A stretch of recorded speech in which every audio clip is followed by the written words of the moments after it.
Zu sedang masak menu untuk sahur. 2 ekor ikan tilapia, basuh bersih-bersih, kemudian kelar badan dia tu. Lepas tu Zu letak garam dan juga sedikit tepung jagung. Lepas tu goreng dalam minyak yang panas.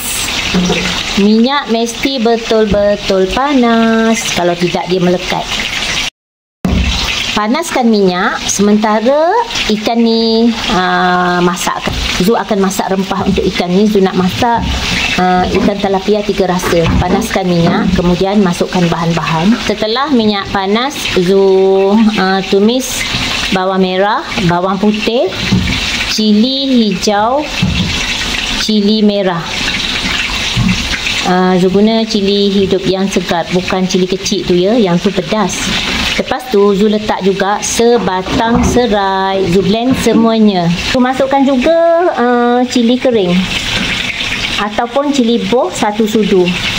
Masak sehingga rempah ini betul-betul pecah minyak. Barulah kita masukkan asam jawa.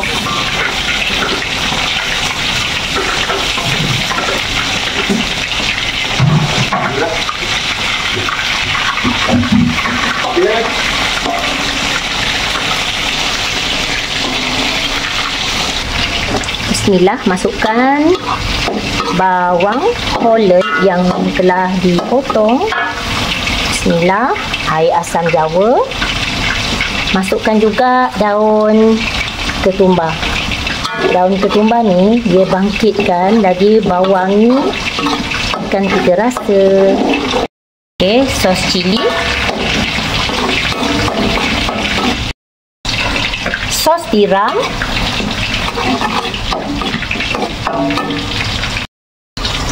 sos ikan, garam jangan masukkan lagi, takut tersalah masin. 1, 2 sudu sahaja gula. Tak nak letak pun tak apa. Sedikit sahaja kicap manis nak bagi colornya cantik. Masukkan air sebab dia nak masak lama sikit, nak bagi dia betul-betul masak. Masukkan air supaya dia tak kering. Okey, Zu akan biarkan selama 7 hingga 8 minit. Alhamdulillah, ikan ni dah masak. Garing macam ni. Goreng sehingga betul-betul garing macam ni. Okey, angkat dulu ikan ni. Alhamdulillah, ikan tilapia ni dah betul-betul garing, dah masak. Zu letak atas dulang oven yang saiz kecil tu, sebab untuk sahur esok bila bangun je Zu akan letak dulang kecil ni dalam oven. Zu panaskan supaya dia menjadi garing. Lepas tu baru Zu akan letak sos atasnya. Semua tu esok. Alhamdulillah, sos 3 rasa dah masak. Tutup api, nanti curahkan aja atas ayam. Alhamdulillah, syukur.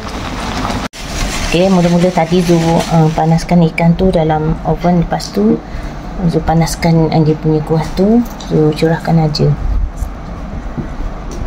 Rangatlah jadi ikan tu.